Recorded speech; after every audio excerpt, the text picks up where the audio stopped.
सिंधु घाटी सभ्यता, जिसे हड़प्पा सभ्यता, हराप्पन सिविलाइजेशन भी कहा जाता है, विश्व की प्राचीनतम सभ्यताओं में से एक थी। यह सभ्यता मुख्यतः आधुनिक पाकिस्तान और उत्तर पश्चिमी भारत के कुछ हिस्सों में फैली हुई थी।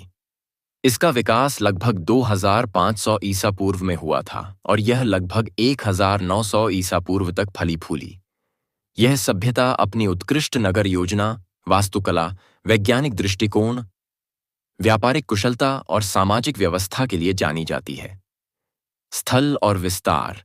सिंधु घाटी सभ्यता का विस्तार पंजाब, सिंध, बलूचिस्तान, आधुनिक पाकिस्तान, गुजरात, राजस्थान, हरियाणा और पश्चिमी उत्तर प्रदेश तक फैला हुआ था। प्रमुख स्थलों में हड़प्पा, पंजाब पाकिस्तान, मोहनजोदड़ो, सिंध पाकिस्तान, राखीगढ़ी, हरियाणा, लोथल तैरान गुजरात, कालीबंगा राजस्थान, धोलावीरा की ताना गुजरात, चन्हुदड़ो, बनवाली, सुरकोटदा और कोट दीजी जैसे स्थान शामिल हैं। खोज और उत्खनन। सिंधु घाटी सभ्यता की खोज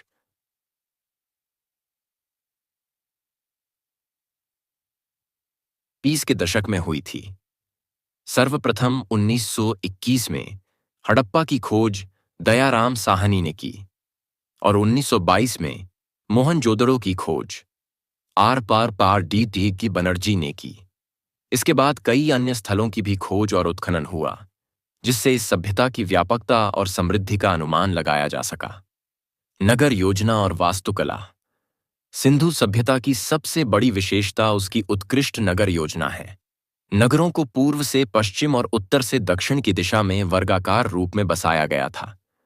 सड़कें एक दूसरे को समकोण पर काटती थीं, जो यह दर्शाता है कि वहां के लोग ज्यामिति और योजना निर्माण में निपुण थे।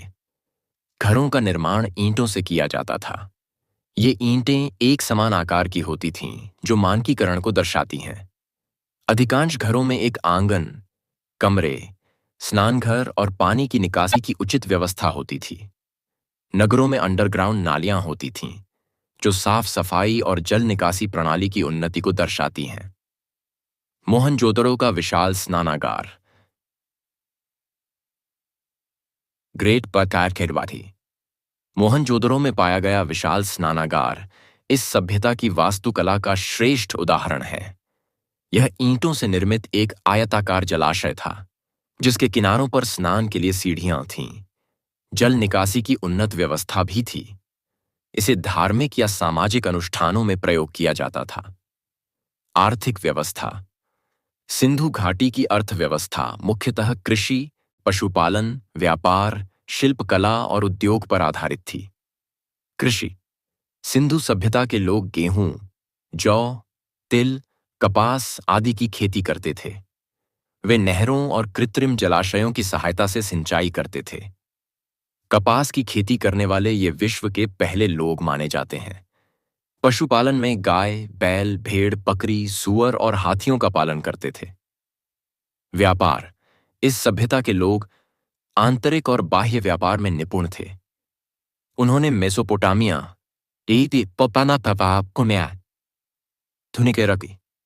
के साथ व्यापारिक संबंध स्थापित किए थे। लोथल में एक बंदरगाह मिला है, जो यह दर्शाता है कि वे समुद्री व्यापार करते थे। वस्त्र, मनके, धातु के उपकरण, आभूषण, मिट्टी के बर्तन आदि व्यापारिक वस्तुएं थीं। धर्म और आस्था। धार्मिक दृष्टि से सिंधु सभ्यता के लोग प्रकृति पूजक थे। उन्हें पशु, वृक्ष और स्त्री शक्ति की पूजा में विश्वास था। स्त्री शक्ति टेराकोटा की मातृ देवी की मूर्तियां पाई गई हैं, जो उपजाऊता और जननी शक्ति की पूजा को दर्शाती हैं। पशु पूजा। पशुपति मुहर, जिसमें ओरलारिये एक त्रिशूलधारी व्यक्ति 3 मुखों वाला दिखाया गया है, जिसके चारों ओर जानवर हैं। शिव की प्रारंभिक कल्पना मानी जाती है। वृक्ष पूजन। पीपल वृक्ष का पूजन भी इस सभ्यता में प्रचलित था। धार्मिक स्थल। मंदिरों के स्पष्ट प्रमाण नहीं मिलते, परंतु कुछ ढांचों को पूजा स्थल माना जाता है। लिपि और लेखन। सिंधु सभ्यता की अपनी एक लिपि थी, जिसे सिंधु लिपि कहा जाता है। यह अभी तक पूरी तरह से पढ़ी या समझी नहीं जा सकी है। यह चित्रलिपि जैसी प्रतीत होती है, जिसमें चिन्ह और प्रतीकों का प्रयोग किया गया है। इन लिपियों को मोहरों, बर्तनों, चूड़ियों, औजारों और अन्य चीजों पर उकेरा गया है। कला और शिल्प। सिंधु सभ्यता की कला अत्यंत परिष्कृत और विविध थी। यह सभ्यता शिल्पकला, मूर्तिकला, धातुकला और मिट्टी के बर्तनों में प्रवीण थी।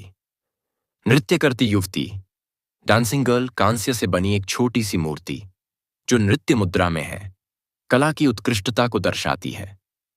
पुरुष मुद्रा, प्रीस्ट किंग, एक पत्थर की मूर्ति जिसमें एक प्रतिष्ठित पुरुष दर्शाया गया है।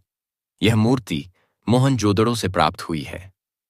मिट्टी की मूर्तियां बच्चों के खिलौने, गाड़ियों, पशुओं और देवियों की छोटी मूर्तियां बनाई जाती थीं। वस्त्र और आभूषण।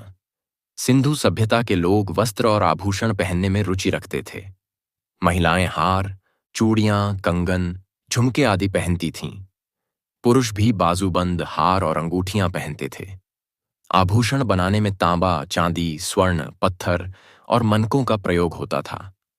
धातु और औजार। इस सभ्यता में तांबा, कांसा, सीसा, टिन और थोड़ी मात्रा में लोहे का भी प्रयोग मिलता है। औजार जैसे चाकू, कुल्हाड़ी, सुई, भाले और अन्य उपकरण बनाए जाते थे। इनका प्रयोग कृषि, निर्माण और घरेलू कार्यों में होता था। प्रशासन और सामाजिक व्यवस्था।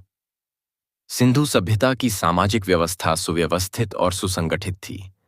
हालांकि प्रशासनिक व्यवस्था का कोई स्पष्ट प्रमाण नहीं है, परंतु नगर योजना और समान निर्माण शैली से यह स्पष्ट होता है कि एक केंद्रीय प्रशासन था। समाज वर्गीकृत था, पर जातिवाद या असमानता के स्पष्ट प्रमाण नहीं है। महिलाएं सम्मानित थीं क्योंकि मातृ देवी की मूर्तियां प्रमुखता से मिलती हैं।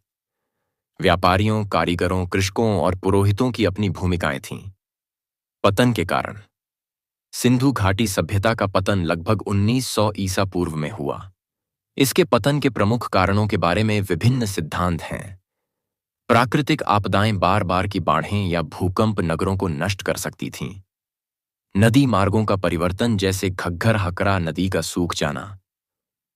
जलवायु परिवर्तन, सूखा, वर्षा की कमी और तापमान में परिवर्तन। आर्यों का आक्रमण। कुछ विद्वानों का मानना है कि आर्य आक्रमण ने इस सभ्यता को समाप्त किया। आर्थिक गिरावट, व्यापार का अवसान, कृषि संकट और आंतरिक संघर्ष।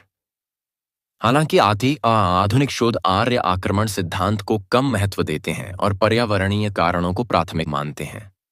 सिंधु सभ्यता का महत्व। सिंधु घाटी सभ्यता का भारतीय और वैश्विक इतिहास में विशेष स्थान है। यह भारतीय उपमहाद्वीप की पहली शहरी सभ्यता थी। इसकी नगर योजना, वैज्ञानिक दृष्टिकोण और स्वच्छता व्यवस्था आधुनिक समय के लिए भी प्रेरणास्पद है। यह सभ्यता भारतीय संस्कृति की जड़ों का प्रतीक है, जिससे बाद की वैदिक संस्कृति का विकास हुआ। निष्कर्ष। सिंधु घाटी सभ्यता एक चमत्कारी एवं उन्नत सभ्यता थी, जिसने लगभग 700 वर्षों तक मानव समाज को विकसित किया। इसकी नगर योजना, सामाजिक व्यवस्था, कला, शिल्प, व्यापार और वैज्ञानिक दृष्टिकोण आज भी आश्चर्यचकित कर देते हैं। यद्यपि इसकी लिपि और बहुत से रहस्य आज भी अनसुलझे हैं, फिर भी यह स्पष्ट है कि यह सभ्यता मानव इतिहास की महानतम उपलब्धियों में से एक थी। यह हमें हमारे अतीत की महानता का बोध कराती है और यह प्रेरणा देती है कि कैसे एक सुनियोजित समाज अपने समय से सदियों आगे निकल सकता है। यह हमें हमारे अतीत की महानता का बोध कराती है और यह प्रेरणा देती है कि कैसे एक सुनियोजित समाज अपने समय से सदियों आगे निकल सकता है।